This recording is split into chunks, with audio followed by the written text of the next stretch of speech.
even though in 2006, we got then Governor Spitzer to put this historic amount of money of almost $6 billion into schools, which was supposed to be a 4-year commitment. We, in 2020, we have still not fulfilled that commitment of the Campaign for Fiscal Equity, of which approximately almost $4 billion with a B are owed to public schools throughout New York State. Out of that, a little over $1 billion is owed to New York City schools. And while at the same time, we're in the midst of a pandemic, we have a governor who actually cut education, even though he acts like he's given us money. Actually, his legacy has been defunding education. Through that process of organizing with parents and young people over these 20 years, it's been connecting to educators and parents and young people and educators like Jamaal Bowman, right? That help, that understand what it means to be in a system, either personally or be in a system or have work with children or to work towards educating children in a system that doesn't see them as whole, and in a system who doesn't equitably fund their schools. And so we want to have that kind of conversation today. Jamaal and I have talked many times over the last few years, just staying connected, figuring out how do we strategize and organize. And there's been so many ways that I've been able to work with Jamaal over the years. We have been able to work with Jamaal over the years. And he has actually put us in connection with other folks who, whether it's principals or connecting us to parents in his school that have worked with us to really try to bring those hundreds, I don't forget how much money your school was owed at the time, Jamaal, but we could look that up. We'll check that out before we get off of here. But 200 and something thousand, 300 and something thousand, maybe. We're going to check it out. We can check it out and find out before we get off of here. But it's because of the work of Jamaal Bowman as principal, leader, and just having that personal connection. He's a reminder that those most close to the issue should be close to the solutions, right? And so we just want to have a kind of conversation. Oh yeah, I forgot. And he's running for Congress. Yeah, that's yeah. Oh yeah, that too. Right. I learned very early on how politics is entrenched in education. Like I had no idea. Just for clarity, this is not about endorsing Jamaal Bowman. It is about showing and continuing the conversation about educational justice. And so we want to make sure that, that we get to hear about Jamaal Bowman and the work and around some of these issues. So again, use the chat, chime in who you are. We're looking at that, we're paying attention, as well as put any questions you have there. But I want to just kind of let Jamaal introduce Jamaal. Okay, thank you so much. Hello, Zakia. Hello, Maria. Hello, everyone. Thank you so much for joining us this evening. Zakia, I may have to blame you for the reason why I decided to run for Congress in the first place. I think one, it's an evolution of, not just the work I've done in education in terms of being a teacher, a guidance counselor, and principal, but the evolution of the organizing work that you've done with AQE. And prior to AQE, way back in the days in the South Bronx. So your work in the South Bronx 20 years ago coincided with me starting my teaching career 20 years ago in the South Bronx, also at PS 90 on 166 and Sheridan Avenue. But I want to highlight a couple things. One, I blame you because it was literally a meeting that we had at my school with an elected official who should not be named, discussing, and this was after the Democrats took over the state house, and we all had high hopes for what was possible in terms of CFE. So we're in my office, we're having this meeting with this elected official, and we're asking very direct questions. And I remember watching him squirm in his seat, not really able to respond to the questions. And I remember feeling so disappointed and dejected.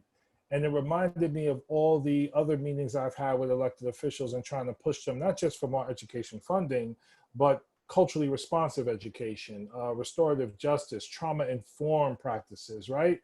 And I consistently seen the same squirming and the lack of urgency for our kids and lack of understanding what was happening in our schools. And educators know this and parents know this because we're with our kids every day. We know what they tell us, we know what they go through, we see the pain, we see the suffering. And if we're not creating policy that centers our children, then what the hell are we doing? And if we're not centering our children with the highest needs, what are we doing? Like literally we have a system where, you know, one of the things I push back against is standardized testing. And one of the reasons why I push back against it is because we have children with disabilities, documented IEPs that struggle in so many areas. Our schools are not fully funded, so they can't get their services. And we test them every year and hold them to the same standardized test standard as everyone else. That's abusive education. That is not an education system that nurtures our kids. So Zakiya, I think it was after that meeting, I was like, you know what? I gotta run for office or something, because it's really crazy, like what I'm seeing and what I'm experiencing. And running for Congress is important because you know what? If the state continues to claim it doesn't have the resources for our schools and our kids, Congress has the resources for our schools and our kids because they give those resources to the military industrial complex. Very easy to manufacture a weapon and bomb a country in the Middle East or something like that, but not as easy for us to build a school. And me running for Congress, Zakiya, and everyone else is to begin to shift that conversation and shift the paradigm towards, okay, let's focus on public health, let's focus on housing, let's focus on education, let's focus on jobs, let's focus on environment, instead of focusing on over-policing communities that have been neglected, and the military industrial complex and capitalism, right? So that decision was made and we are where we are, and we're 5 days away from winning. Just to give you, you know, all the listeners additional background, I'm born and raised on the Upper East Side, East Harlem section of Manhattan. Shout out to Manhattan. I saw Manhattan was in the chat. Raised by my mom, single mom, along with my 3 sisters. Went to public schools my entire life. Went to diverse public schools, which is one of the reasons why I fought and tried to fight for integrating our schools, both racially and economically. Again, started my teaching career in the South Bronx before becoming a dean of students, before writing a proposal for Cornerstone Academy for Social Action and opening it in 2009. And we opened as a public school, not as a charter school. And this was during the Bloomberg years, where he wanted to attack teachers unions, attack public schools, and open up charter schools, for-profit charter schools. Now, the teachers unions aren't always the best and they make a lot of mistakes, but the concept of labor, not just within our school, but overall, is important, I think, for a democracy to thrive. And, you know, I got to meet Zakiya and Maria and the squad, the education squad, and fight for education justice, I guess, over the last 5 to 10 years together. As Zakiya mentioned, our schools are still underfunded. And that's why at the federal level, we're calling for the quadrupling of Title I funds across the country. We're calling for fully funded IDEA finally, which is the Individuals with Disabilities Act. And we're calling for the building of 25,000 community schools. And that was taken directly from the Journey for Justice work that Zakiya has been a part of as well, along with Jittu Brown. And I could talk more about our philosophy of education and other things that we've done at CASA. I know we'll get to some Q&A and some policing in schools and all that. So I'll stop there for now and allow you to just jump in with some questions. Yeah, folks, if anybody joined on while we were already having a conversation, we're talking with Jamaal Bowman, longtime educator, activist, and is also happened to be running for Congress. But if you joined on late, we're asking people to put in the chat your name, information, how you want to identify as a parent, or, you know, add your pronouns too, would be helpful. And we looked up Jamaal, Maria looked it up, and I think it was Maria, it might have been Asamia, looked it up in your school this year. Cornerstone Academy for Social Action is owed a little over $500,000. So to your point of that. So Asamia, do we want, because I want to get into the questions, but I also want, like, I think this is a good lead in into one of the questions, which is a little more visual for you, Jamaal, which Jamaal doesn't know that we have these things, but. Oh, you got more? I thought the video. So Asamia, that video wasn't it. That was just a teaser. That was just a teaser, Jamaal. Come on. Okay. Asamia, do you want to share the other one? I think this is the last one, Jamaal, so you good. It's okay. And this week, his sisters, For so long, this country hasn't cared about our lives, which is why sister leaders and many leaders throughout the country began to scream Black Lives Matter. And this week, this is dedicated to Black Lives mattering in school in particular. Because when I was a student and when many of you were students, you taught, I mean the adults in the room now, we were taught that our history began as slaves. And we were taught that our people and our ancestors were traded for spices.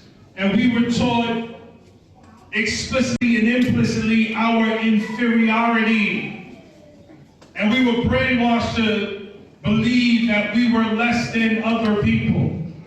So tonight, just like last year, this week, just like every week in my life, and every day I'm on this earth, I will scream Black Lives Matter because I love myself as a black man, and this event tonight is for all of you to love yourselves for who you are.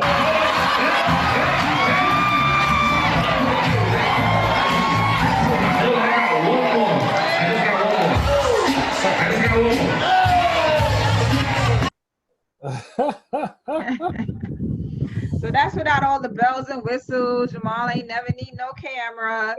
So that's like straight up from the heart. Again, that was last year. Man, you got me missing my school right now. Oh my God, I miss those days. I know they miss you too. Oh man. But yeah, so thank you, Jamal. Like I think we just really thought it was important for people to just see you as Jamal and how we know you. Yeah. But it also helps us lean into this question. You know, every time we had actions, events at your school, you always, art was really important, right? Like to have the students perform at your school, right? We always started with something. You always made sure that there was somehow the art teacher was connected, but she was already always all in on it. Your auditorium was set up for that. Even when we would go to visit, you would see kids like practicing something in your school. So I think why is, you know, the question I want to start with is, why is art so important to you, or why do you think it's so important for young people actually? And why is that something that you really made sure that young people had access to? Yeah, I mean, art is an expression of creativity. It's an expression of student voice. And student voice is so powerful, not just in education, but all over the world, beyond the walls of our schools. And when we talk about Black and brown kids, it's important for them to be able to speak up for themselves and to express themselves creatively and in a variety of ways. And in terms of education theory, you know, the Bloom's taxonomy is expressed as a pyramid. And, you know, at the bottom of the pyramid, it's like knowledge, understanding, application. I'm forgetting the other steps, but the top of the pyramid is creativity. So if you think of education as a reverse pyramid and we start with creativity, now we open up the world in terms of what children are able to express and perform. And in terms of dealing with the problems of the world that we all are facing, whether it's racism, sexism, classism, environmental justice, etc., we need children to be creative thinkers and creative problem solvers. So the arts are one expression of creativity. And I say the arts very broadly because it could be theater, it could be spoken word, it could be hip hop, it could be visual art, it could be, you know, editing, recording. But once you unlock the creative brain, it creates a pathway toward expressing all of the emotional trauma that you may be going through in your day-to-day lives as a person of color, as a woman, as someone who lives in poverty. Anyone who deals with trauma, creativity is an outlet for them. And, you know, our school's right around the corner from the projects. We have 99% free reduced lunch. And the other thing about creativity is, and I know we're going to get into the whole thing, cops and schools thing, when kids are, when you're able to express yourself creatively, you get into such a zone and a groove, like you find your center and your chi, and you don't have to worry about having cops in schools. You know what I'm saying? Because the kids are too busy doing amazing things and being brilliant within their spaces. So yeah, you're right. At our school, we had art all over the walls. We had art being uh, expressed and taught in every classroom, not just in a art class. And we expressed ourselves creatively and through the arts in a variety of ways, from science to technology to different spaces. Yeah, thank you. Yeah, I remember that. I was thinking, I remember walking through the halls. I think you were having something that it wasn't completely done. It was like in the process of being finished.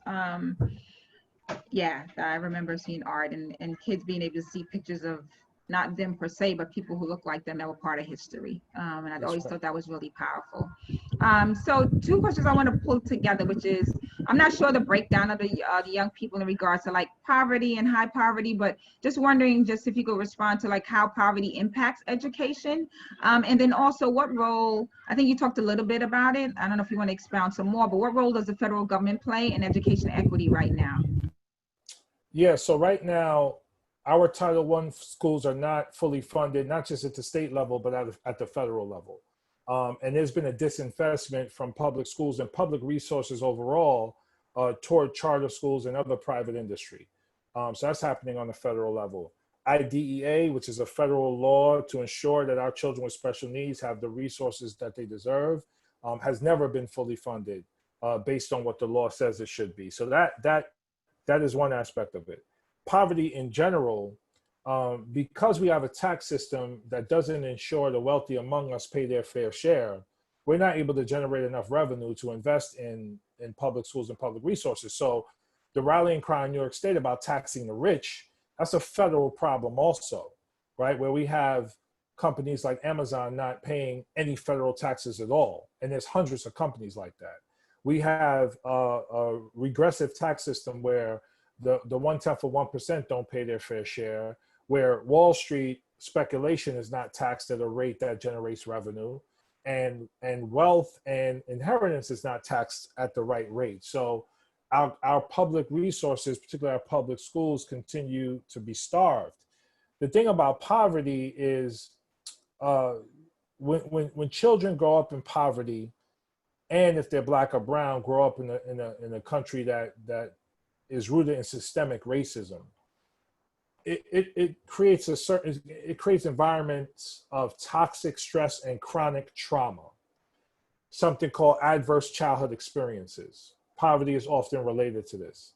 And when babies are born into an environment full of stress and trauma, their brains do not develop the same way as a child who's born in a nurturing environment without poverty, without stress, without trauma.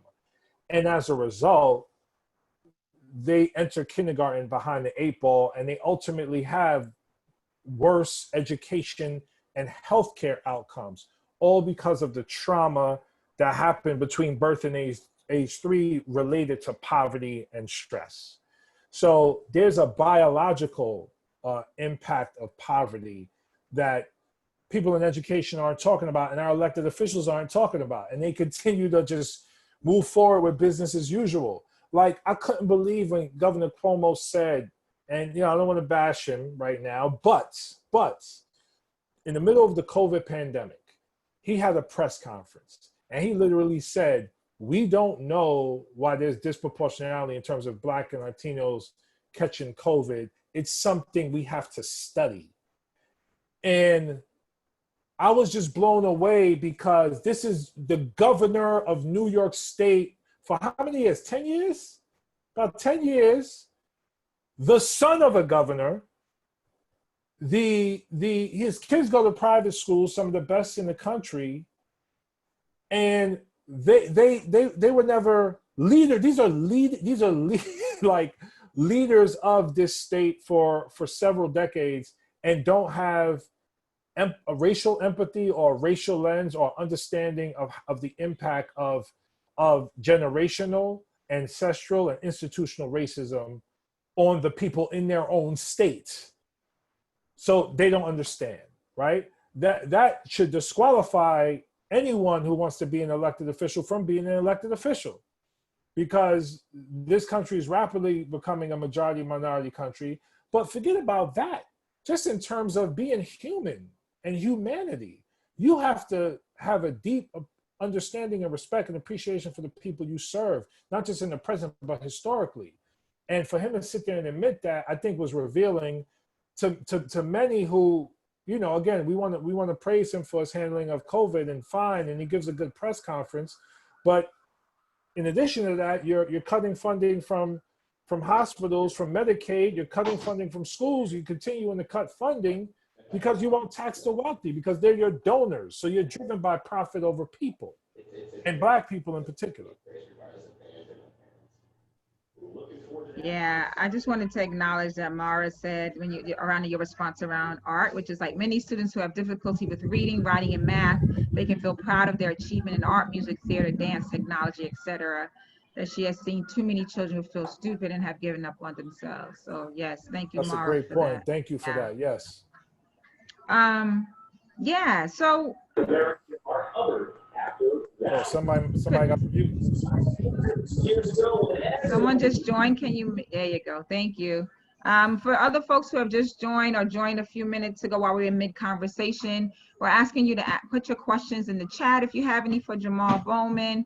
And also put your name in there. Let us know what district or however you want to identify where you're calling from, what borough even, however you want to represent yourself. Just throw that in the chat if you don't mind. So I'm going to keep us going. So one of the other things that was really interesting when I met you, which the opt-out, like testing stuff, like that's your thing. I was like, whoa, wow, right? So when I first heard about opt-out, I had still had kids in school. My son was still in school, actually. And I remember thinking, I remember it was very, like, it was mostly white communities really pushing this, and actually to some, it was very aggressive in some moments, right? Especially as it pertained to Black and brown folks, like you should be. It was very almost judgmental at some moments. I personally experienced that. And there weren't a lot of folks of color discussing, that's the right word, opting out in the beginning. And I remember the first one for me was being Joanna Garcia, who is from Washington Heights. Her being a voice and me thinking, wow, I trust her. Let me hear what she has to say. And then the second was you, right? So I have a Black man who's a principal talking about opting out. And you actually came to the elementary school that my kids attended. And I don't think I knew you were going to be there. I think it was just a coincidence at PS 219 here in Brooklyn to talk to parents about opting out. And you really left a really strong impression, right? And people had lots of questions around that. And that's when I started to open my mind about what is this opt-out thing and is it for us? And so I was wondering, why did you lean in so hard on opt-out? Like, what is about it? Like, share with us why it's important for us to be thinking about that. Well, the rationale we were given for annual standardized testing in grades 3 through 8 was that we were going to do that to close the achievement gap. That was the rationale. And there's no research to back this up. So I knew there was no research to support annual standardized testing. In addition, when you looked at what some of the wealthiest private schools or more progressive schools in different parts of the country were doing, they didn't have annual standardized testing. And when you looked at their curriculums were more broad, more deep, more innovative, more creative. And then the third piece, goes to the creativity, right? Like, intelligence is so diverse that to try to capture it on an annual test is doing a disservice to the learning process in our schools. And then the fourth piece is, if we really want to close the achievement gap and help all children, we got to focus more on teaching and learning in the classroom and curriculum than we do on standardized tests. And we got to deal with the holistic issues like housing and poverty and other things. And so I just felt that opting out was an opportunity for parents to learn more about all these things that have been kept from them systemically, but then also exercise their voice in committing acts of civil disobedience. I also thought it was an opportunity for unity across the state and across the country around race and around class, and even, people with different political affiliations. This was one thing that it seemed a lot of parents wanted to learn more about or hear more about or were excited about. So, you know, I do my best to learn all I can about education systems, education theory, education research, and my own personal experiences. And looking at countries like Finland, countries like Singapore, even China. Like, you know, we call China communist China. They're even more innovative in what they do with education than we do here. Our system is based on uh, an assembly line model. Like, our education system is rooted in the Industrial Revolution, like graduating kids to work on an assembly line, like widgets, versus the creative, brilliant beings that they are and they can be if we center that. So I just, you know, and other concepts, other things to consider. We have mayoral control of our schools, which, you know, the testing and the standards were imposed on parents. Parents weren't really part of that conversation. And then the testing companies were for-profit companies, and teachers had no say in creating those tests. So the opt-out movement was a chance to just push back against all of that. And I felt, and you know, I'm from Manhattan. I spent most of my career in the Bronx. You know, I used to live in Brooklyn, so I rep pretty much all parts of the city. But when we think about our kids, like children of color, Black and brown kids, and we think about the Bronx, and you know me, Zakiya, I'm a huge hip hop fan. I think about hip hop, and I think about how this amazing culture was created from the dust of burning buildings to transform the world. And it had nothing to do with standardized tests. And when you look historically, I'm sorry I'm talking so long about this, and you look at brilliant people throughout world history, they weren't brilliant because they took standardized tests to get brilliant. There was an environment created for them to express their brilliance in a variety of ways. So let's do that for our kids.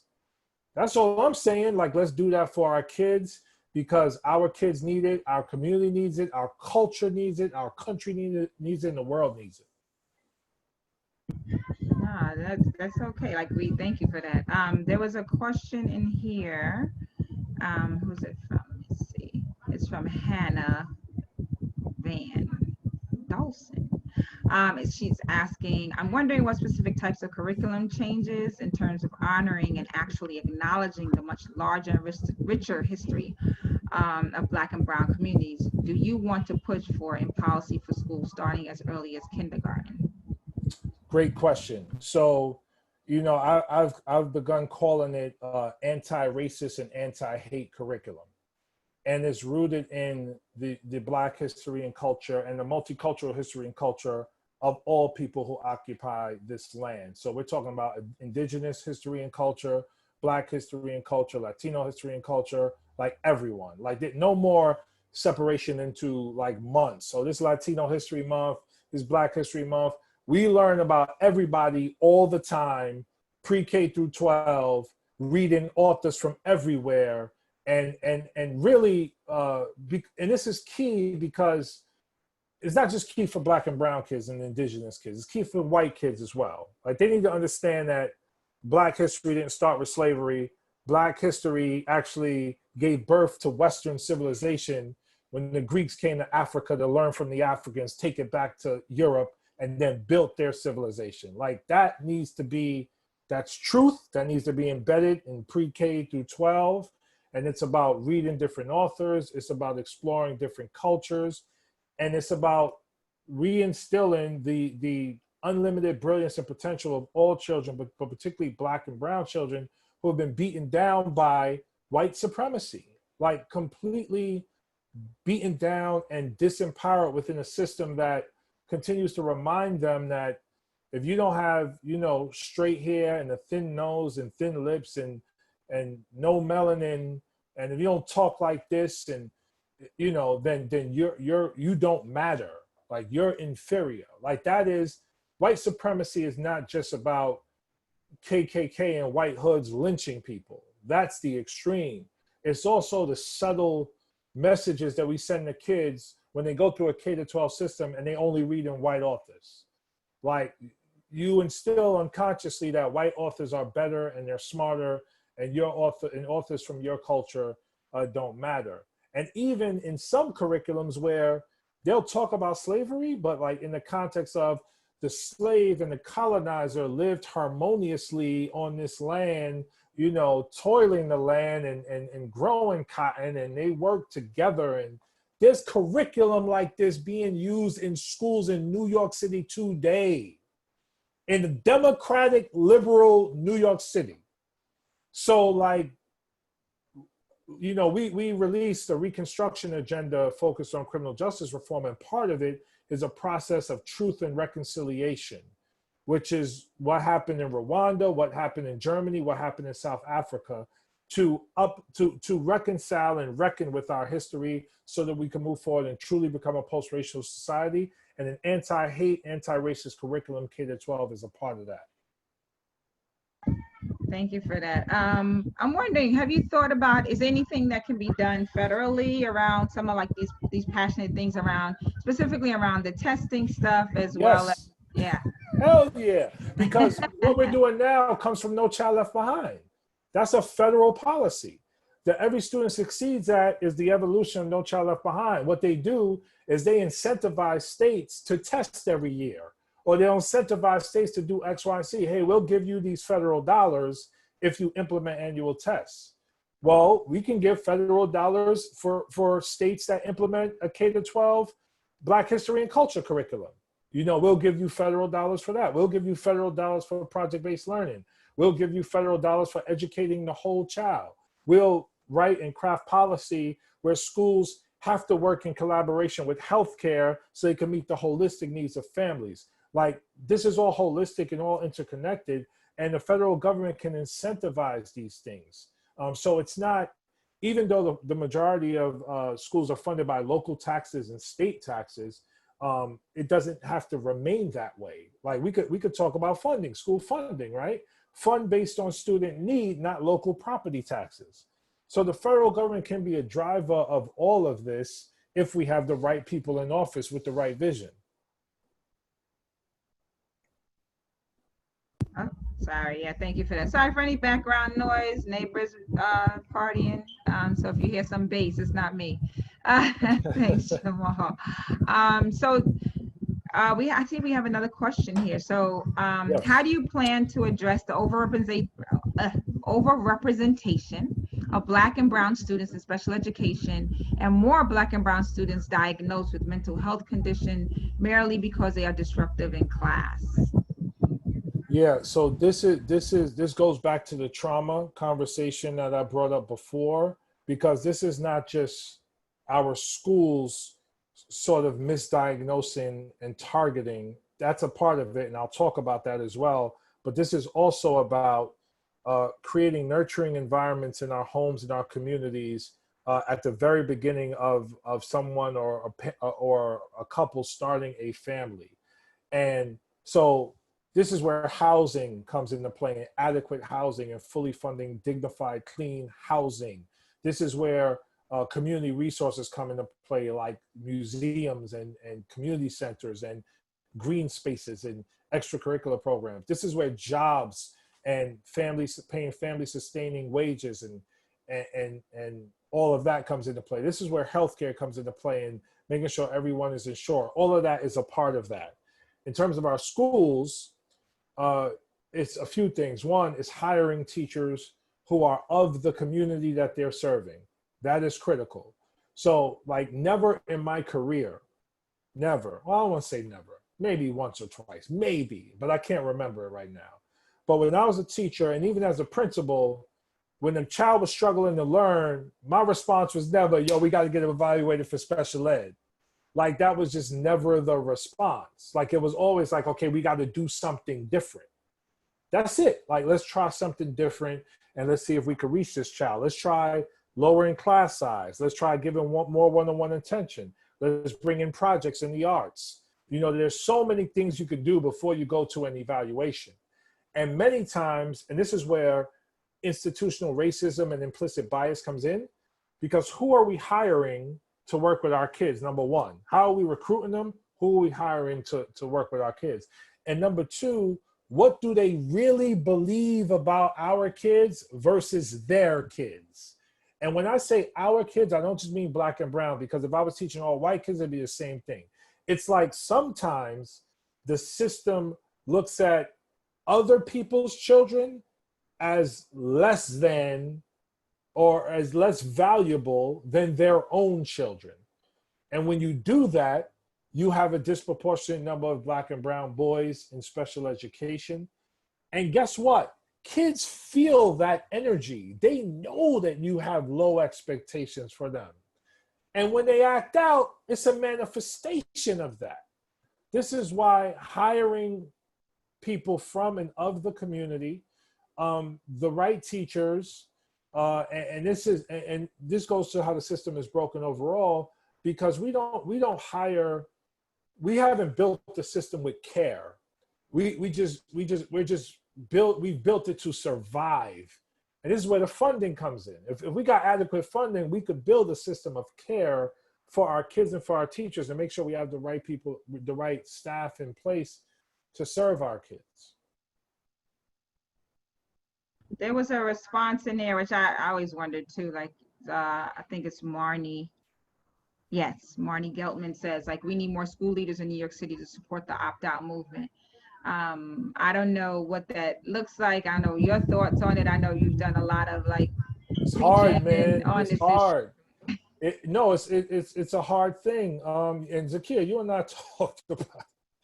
We've had conversations about this, man. Like, you know, I mean, this is people's jobs, right? It's their livelihoods, and you're stepping out on a limb when you do that. Now, between us, everybody here, if you're a tenured principal, ain't really much they could do to you if you ain't killing kids or hurting kids or stealing money. So when you have tenure, you can take more risk. But some people don't even want the scrutiny of that, right? You know, when I was a part of the opt-out movement, Chancellor Farina came to the Bronx, to our district, and she asked my superintendent, who's the principal leading the opt-out movement? So I was a target of hers, like, you know, and not everybody wants to be a target.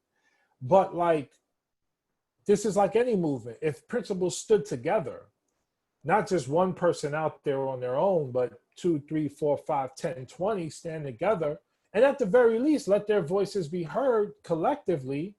And this is where I don't think you got to be principals alone. There's principals in collaboration with parents, in collaboration with community-based organizations. It's collective power. And that's what we're trying to do. We're trying to create systems of collective power to hold elected officials accountable and to push back against privatization of our school and our kids. So it doesn't have to be in isolation. It's everyone working together to make this happen. And CECs in New York in particular have to begin to reassert their power within the system of mayoral control, and push back. Like it just, when you push back, Cuomo will fold. I know, I've seen him do it. Like, he's done it. He's folded. When parents resisted the test, 250,000 strong, he folded. He rescinded the Common Core standards. He disconnected teacher evaluation from testing. He called for a commission. I testified in front of that commission. So the parent voice is most powerful. And if they're working in collaboration with principals and educators, it's unstoppable. Yeah, we have, which I think this next one kind of sets up the next conversation, which is like, I want to unpack like educational racism. I think we touched on some of it, but Mara also put in the chat, I think it kind of highlights, you talking about privatization, but it says, in Roberto Clemente in East Harlem, I always passed with my class, which was a second grade ICT, on which 4 teachers had quit or been fired. So she would pass with her class that would pass the charter schools fully equipped art room and fully equipped music room, while our music, I'm sorry, I came off the thing. While our music teacher and art teacher had to go from class to class with a cart with all of their materials. So in other words, like, this inequity that exists in some schools and not in all, and charters. I know you've been, even when you did a I can't remember. Was it a blog post or something? I remember you did For a something. You was blog on post, fire yeah. with that one, whatever. And I see this thing kind of wreaking its ugly head again, currently in Yeah. the news again.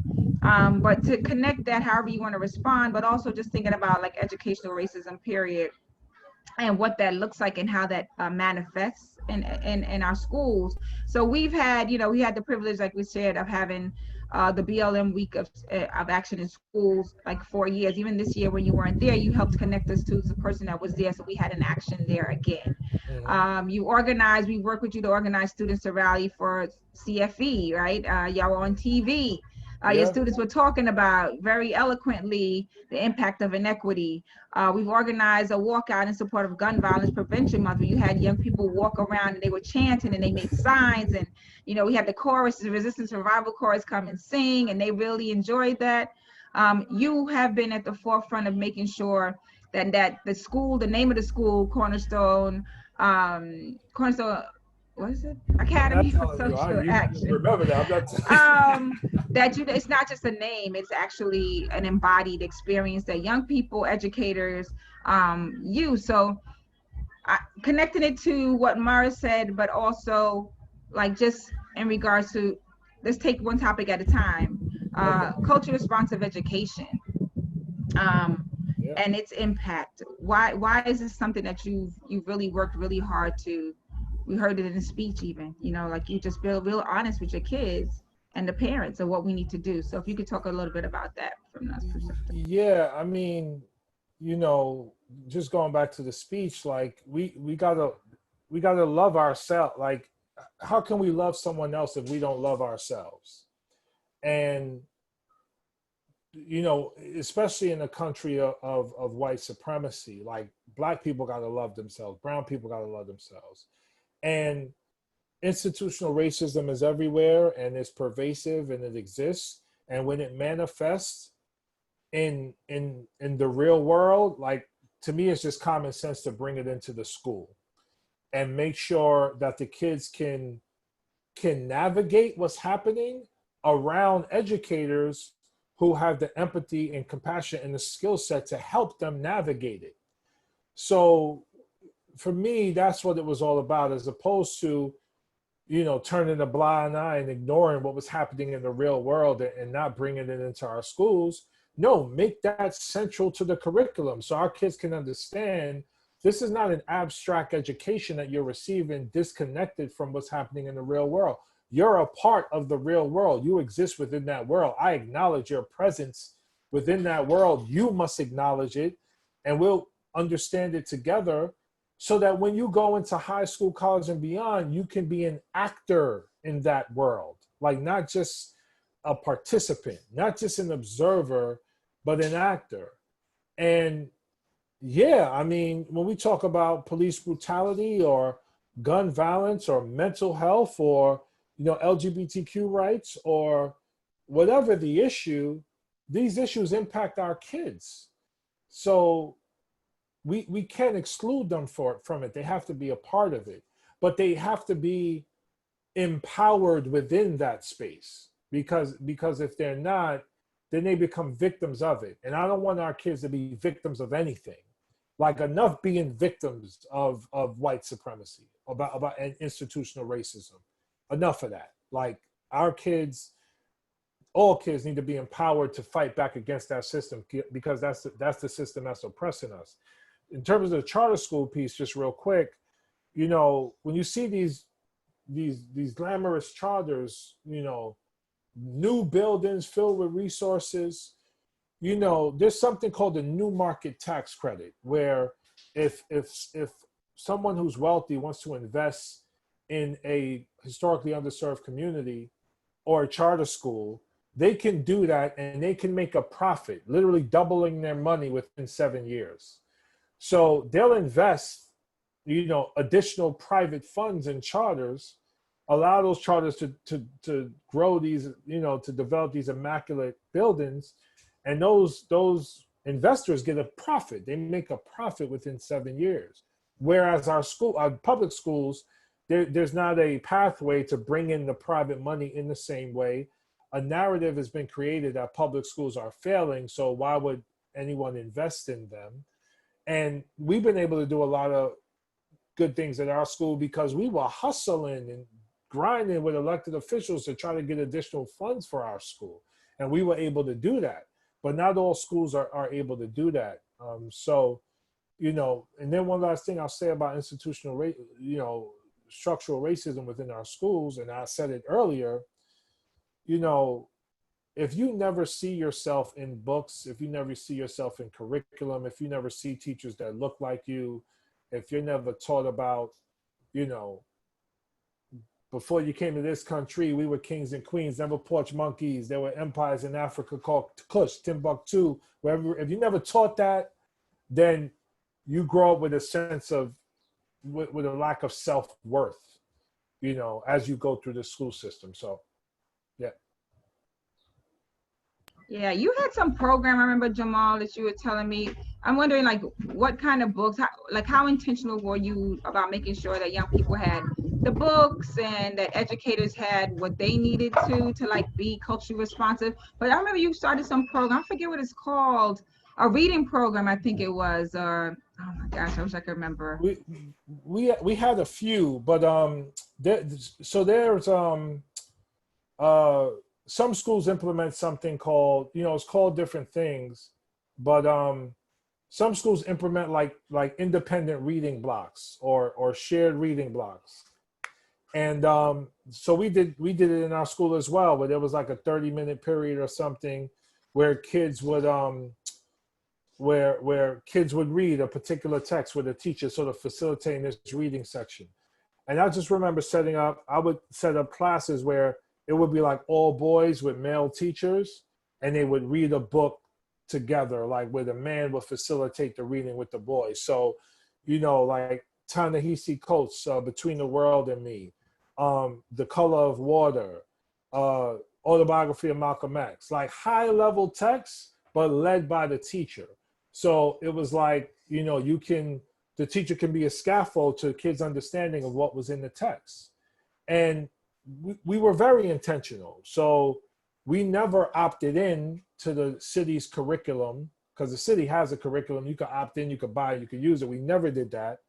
Teachers self-selected curriculum every year, and they selected their books every year. And again, I always tried to hire teachers who were culturally responsive. So they would select books that were in alignment with cultural responsiveness, whether it was Palestinian rights or refugee crisis in Yemen, or, you know, Black Lives Matter, whatever it was, like that's what our library consisted of. And then whenever I got passionate about a book, I would buy it and put it in our classroom libraries, you know, just so kids can have access and just be surrounded by, like, you know, authors of color. You know, it just made perfect sense to me in a community of color.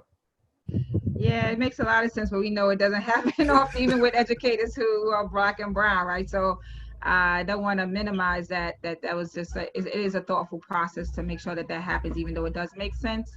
I want to remind folks, if you have questions, put them in the chat, and we're going to keep responding as we go along. And if you just join in, let us know where you're calling from or whatever. We're going to open it up soon for folks to actually ask some more questions if they have any. But I don't want to, we cannot not talk about education racism and talk about police-free schools, right? And so I know you started off a little bit with that. We'd love to hear some more around, like, your thinking around that. You know, even coming into your building, though you had school safety agents and everything else, but it never felt like the young people were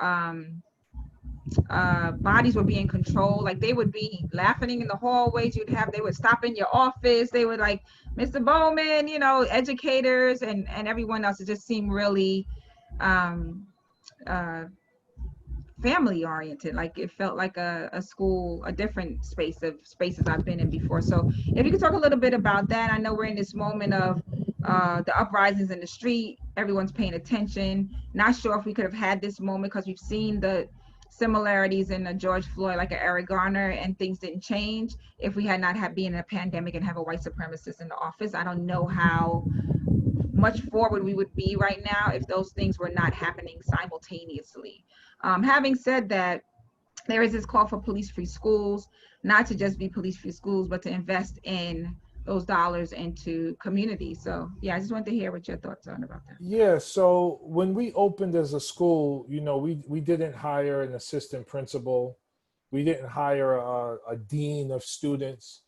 We hired a guidance counselor and a social worker, and we hired extra teachers because we wanted to lower class size as much as possible. We wanted to give as much individualized academic attention as possible. And we wanted to provide social and emotional supports and mental health supports to our kids who needed it most. So we had a social worker and a guidance counselor. And Zakiya, I don't even know if you know this, but I'm also trained as a guidance counselor. So like I have a master's in guidance counseling. So that's one of the reasons why I have that lens, right? And my own upbringing. Like I was off the chain as a kid in school and you know, just in the streets. And like having the right mentorship and guidance supports helped me as a kid because I was very angry when my father wasn't around and dealing with that. So no dean, no assistant principal, guidance and social worker. So we were a small school, 260 kids. So we had like a 1 to 130 ratio, guidance counselor to student. And that's incredibly low. Like what you see across the city, across the country is sometimes 1 to 300, 1 to 500 ratio sometimes in terms of counselor to kid.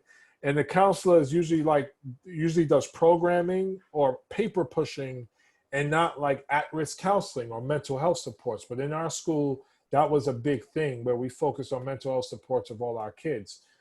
We would engage school safety to help us with our kids as an absolute last resort.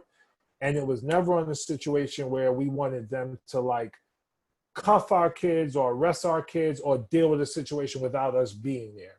So there were a few times where we just had kids that really had a lot of challenges and they would like lose it. Like they would like, you know, bite teachers and, you know, they really would have some challenges and they would need to be restrained.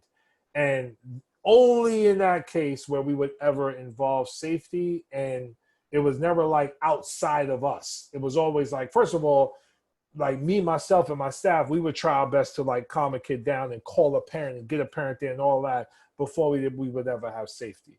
And when I say once in a blue, I mean literally like once a school year, like that kind of thing. So what I've always argued, and this is as a middle school principal, when I was a dean of students, you know, our kids had to walk through metal detectors every day. And I was the dean. So it was my principal believed in very punitive measures for our kids and suspending kids left and right.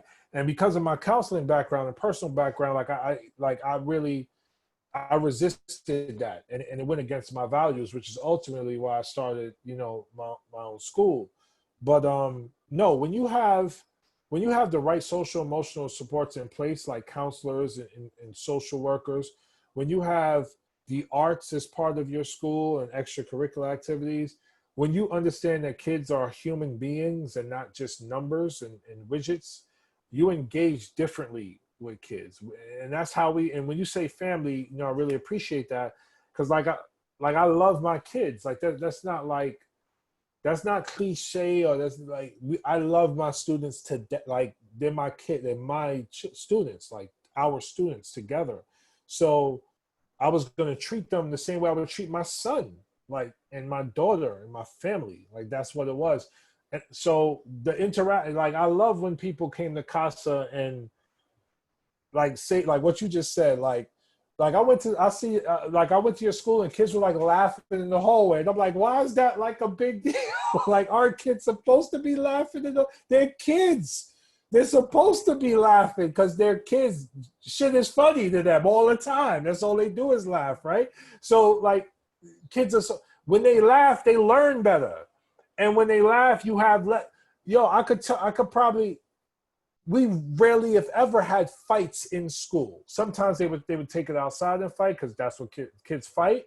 But they would never disrespect the environment because they loved it. It was their community. It was their home. So, yeah. So when we talk about depolicing schools, it's a paradigm shift it has to be about more than just like, you know, just getting the best academic teachers or the best teachers to teach the content. It's about getting like people who love children in our classrooms, and not only love, they have to be good teachers too. Like, it's not one or the other, it's both. But the love thing got to be there. Like, you can't have just the academic and not the love, because kids will hate school. Like, even white kids in the suburbs, they hate that school is only about, and I know because I've done workshops with them and I've spoken to administrators and kids, they hate that school is only about grades, AP classes, getting to the best colleges. They hate that. Like, they want so much more than that, and we should give them more than that. Yeah, I can attest to that too. I've spoken at Scarsdale High School a couple of times for the last few years, and the stress that they have is just unbelievable. I was just like in awe of, and to your point of like, what my, you know, if I got to get this done, my essays and this, that, and the other, and it's just like, wow. There's a really good documentary called Race to Nowhere that, you know, everyone here should check out. It's really good. It's called Race to Nowhere. Where is it at? Where can they find it? I saw it on Amazon last time I watched it. So Amazon. Sorry, just kidding. Yeah, exactly. Exactly. I mean, That's a whole other conversation. I'm gonna let it go. But anyway, so as it pertains to like police-free schools and culture responsive education, I'm wondering, have you thought about like federally, what are some of the things that can be done on that front? I know with the testing you talked about, ESSA, I don't know if it still applies with any of these things too. Yeah, so that's where the community school model comes into play. Because in the community school model, we're focused on holistic health and holistic well-being, not on punitive measures and school suspensions and detaining children and intimidation. So and CASA is about to be this, and this is, you know, I'm very proud of this CASA legacy. We're about to build a healthcare facility attachment to the school where families and kids are going to be able to receive health care support and mental health supports. And it's going to be a true community school. And so if you think of the community schools that we're looking to build, I can't wait to build the first one in this district. It's going to be incredible. And like, we got to win 5 days from now. Luke, I know you're on this call. We got to win this election. Everything gonna change. Anyway, but like, think of a state-of-the-art facility where you have healthcare, a health center focused on exercise, focused on diet, focused on mental health supports, focused on sleep, focused on just holistic health, right? Relationships. Then you have the school setting, which is open space where you have creative labs and academic setting taking place, as well as green spaces for soccer and sports and track, and just a hub of well-being and overall development. That's what the community schools, when we call for 25,000 community schools, that's what we're looking at, right? We can't, and this is where when we talk about federal policy or any policy, you know, what often happens is, you know, you pass the law, but you don't see it through in terms of implementation. We have to look at enactment of policy and implementation, because it's not just about, oh, community schools and having someone else define what that is. We're going to define what that is, and along with communities, right? When I say we, I mean me and communities. Define what that is, and parents, you know, be a part of defining what they want. And so that's where it happens. The community school model is a model for police-free schools, because it's all rooted in educating the whole child. And, you know, like, my life has been, again, I was a rough around the edges kid, and it wasn't the police that put me on the straight and narrow path. It was not the police. The police, I never felt safe because of the police or safety agents. It was sports. It was friends. It was freedom. You know, it was that. It was, once I found something I was passionate about, that was it. Like, that's what we got to help kids tap in, find their passion. And through their passion, they find their purpose. See, that's a whole different philosophy. That's like Finland. That's like, you know what I mean? We could do that here too. No, absolutely. So we're coming close to the end, so we're going to open up in a minute for any questions, but if folks want to add some in the chat, they can do that too. I just wanted to read a few things that are in here. One, we need to get rid of the save rooms where students go for in-house suspension, where they fall further and further behind, sitting, doing nothing and getting no work provided by the teacher. That's Mara.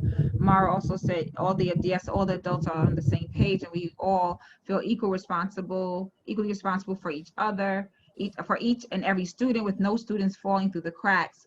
Will you encourage private-public partnerships with schools and businesses in the community? Before you answer that, Marnie said exactly, a school is a community of people who care for each other. That's what every school should be. So the question is, will you encourage private-public partnerships with schools and businesses in the community? Then we want to open up if folks want to unmute and ask a question. So we're going to put that one out there now, and then we'll.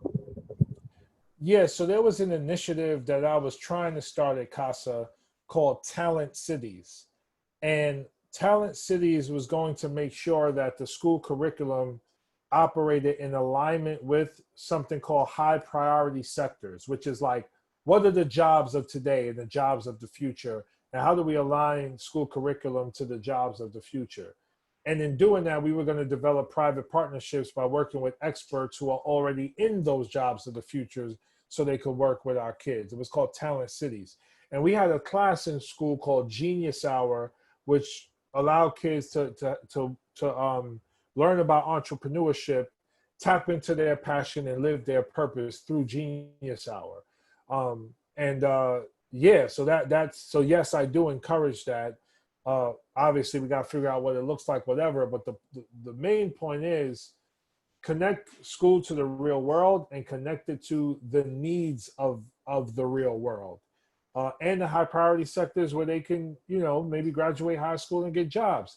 One model of this is P-Tech in Brooklyn, where I think that it's a high school that goes up to like the 14th grade in partnership with IBM, and kids come out with jobs in IBM and other tech fields. So that's one example of it. Even the old CTE model where kids will come out of school and go right into like EMS or the workplace in some way.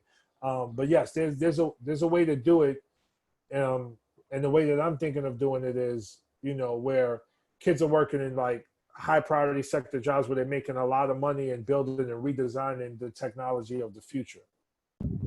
Yeah, thank you, Jamaal. So I know we're losing some folks. Anyone have any questions? We want to open up, give a few minutes, and then we'll have Jamaal just kind of close out with his thoughts.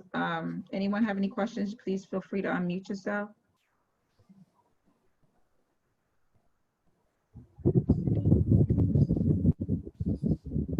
No questions? Struggling to unmute? Typing it in the chat. What we got? No? Okay, I mean, look, wait, Catherine snuck something in there. Catherine, you want to just share what you said? You want me to read it?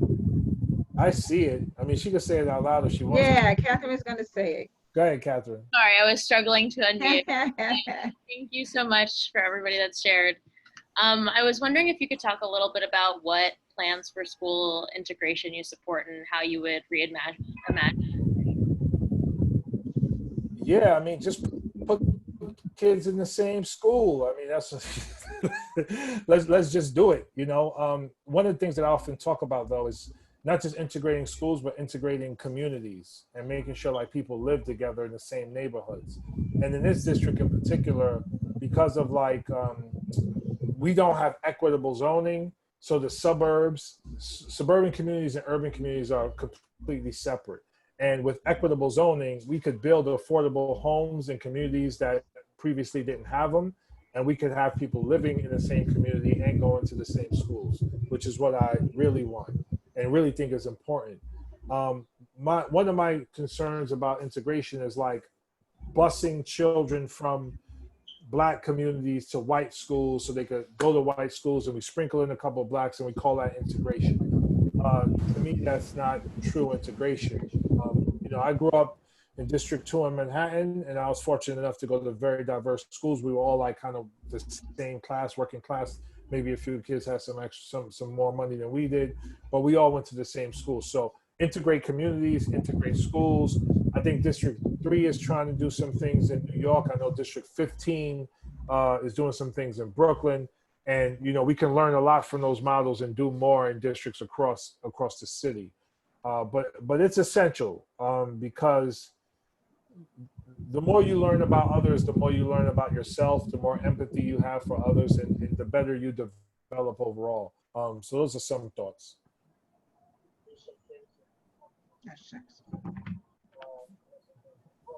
Thank you. Sorry, I was like, I didn't realize I was off mute. Any other questions? I don't have a question, Yeah. but I do have a comment. Bobby, what's up, Bobby? Hi there. Crashed the party? Oh my goodness. What's up, Bobby? I just want to say you are so inspirational in so many ways. And, you know, I've been retired for 18 years and I miss my students, but I didn't miss the bullshit of administration, and I was always fighting it. And as you know, Steve started his own school, but listening to you, anybody who is going to work in that school, and I know, well, hopefully you're going to be our congressperson, but I just want to say, you really are inspirational. And what you have to say, it just makes me want to go back in the classroom, but not doing that right now. So thank you. And thank you for doing this today. This is fabulous. Of course, AQE is my people. I could never say no to them, even though we're 5 days away from the election and I'm losing my mind. I could never say no to Kia and Maria and the squad. That's pretty powerful when you can make someone who's been out of the classroom for 18 years say, I want to go back. That's pretty good. That ain't bad, Jamaal. You saying something. So I want to see if any other last questions. If not, Jamaal, I want to thank you and then have you like just close out. But any other questions before we? Asamia? Rashida, come on, sis. Can you hear me? Yes, loud and clear. Sorry, I know you guys were about to end. I wanted to, first of all, thank y'all for this. Thank you, Jamaal, future congressman. We're pulling it in. I wanted to ask, though, really quickly, if you guys wanted to touch on the fact that folks will say that we're going to spend too much time on SEL, like too much time on working on the child and the whole child and not enough on academics. And how that's going to damage them in their academic performance, because that's the big pushback that we're getting. Yeah, I mean, again, there's no research to support that, right? When you look at, you know, when you look at like, let's use their model and their framework. When you look at what large corporations are doing right now, they're focused on emotional intelligence than anything else. And the research shows when children and people have high EQ, right, it drives their IQ. Like, so we need to be more, we are complex, diverse, sophisticated beings. That's what we are. And part of our being has been sort of, has been deadened by lack of engagement and stimulation. So especially when you look at society and the problems in society, racism, sexism, classism, homophobia, poverty, etc., we need people with high IQ and high EQ. And corporations understand that, and that's why they're hiring people with high EQ. So there's no research to support the theory that we're doing too much SEL. We need more SEL, right? And I say this with all humility, like I am not speaking out of my you-know-what. Like I have a doctorate in education leadership and my entire career has been researching these areas. So there's no research to support that. And if someone has it, they can show it to me. Our schools need more SEL, not less. We need more emotional intelligence, not less. If we had that, we wouldn't have the stuff going on in our country that we have today. So I see one last question and then we'll do it, which is how will You address the issues of school closings due to receiving the grade of failing school, and then overburdening their overcrowded schools. Yeah, so some of our research has been on the community school model. And for many of these schools, when they were converted to the community school model, they were able to come off the failing list and become schools that began to thrive. But the way we assess school success is invalid and unreliable, because we're still assessing them based on one test score, and that's it. So the city does more to bring in the environmental stuff, school climate and culture stuff, which is good. But what I found in my research is mission-driven community schools who struggled previously, not just with test scores, but with environment, because they focus on environment and education, the whole child, they're able to pull themselves out of those failing schools list. So the community school model is a good model to use when schools are struggling, not just academically, but with climate and culture as well. So I want to thank everybody for participating. AQE, follow us on socials, email us if you need to. We can put our email in the chat if you want to have more conversations around the educational funding, perhaps what's owed to your school.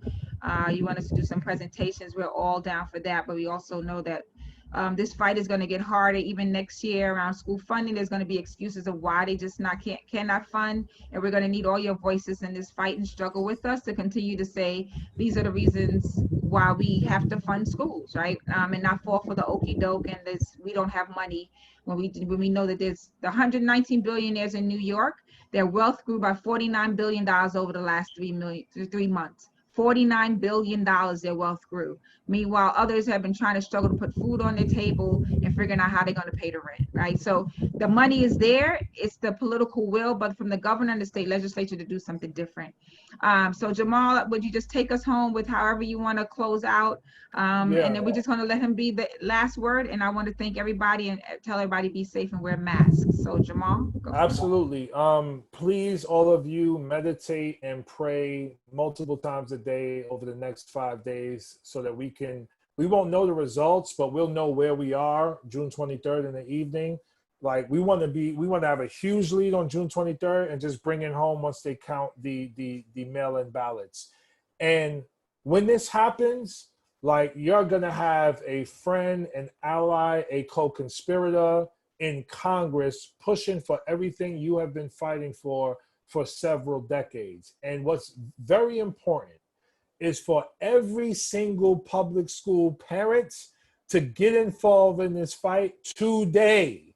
Let's not wait till, the budget session happens. Let's not wait till next year. You got to get involved in the fight on a day-to-day basis. And you could do that by calling your elected officials, writing them letters, shouting them out on social media, demanding change, demanding more, hitting the streets, rallying. Like if every parent got involved and every teacher got involved and every principal got involved, we would force the governor to either do something different or resign. Like that needs to be the approach for every elected official. If we had a friend, if AQE had friends in Congress pushing for this and pushing the state to do this, so much more would be done. So 5 days, baby, let's bring this home. So I could be that friend in Congress, and we could do the most. And it won't just be me. You see who endorsed us, right? AOC, Senator Sanders, Senator Warren, Ayanna Presley, Katie Porter, Alessandra Biaggi, Gustavo Rivera, Jamani Williams. Like we coming, we're not playing. But we need every parent and all hands on deck. And I'm gonna do everything in my power to continue to support that work. And I love you all and I appreciate you all. And thank you so much for having me.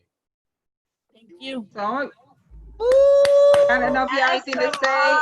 Right, but I'm gonna let that sit there. But Maria, Sami, if you want to share anything while we closing out. No, Jamaal, you're an inspiration, like just all around kick ass. And thank you for spending this time. I know that your heart is like in the race, but I really felt your presence. Like I really feel like whatever you're in. So thank you. Thank you. Thank you. Of course. All right, so folks, be safe out there. All right, Juneteenth is tomorrow. If you don't know about Juneteenth, look it up. I've been watching some really great videos on YouTube. Learn about Juneteenth. It's a holiday, Black joy, Black brilliance. Like, participate in some of these actions and feel free to donate to AQE. We need to continue this fight. So just go to our page and check us out. So thank you, everyone. You'll have a great evening. Thanks, Peace and Jamaal. love, Appreciate everyone. you. Thank you. Good night. Thank you. Peace, Night, all. everyone. Thank y'all so Bye, much.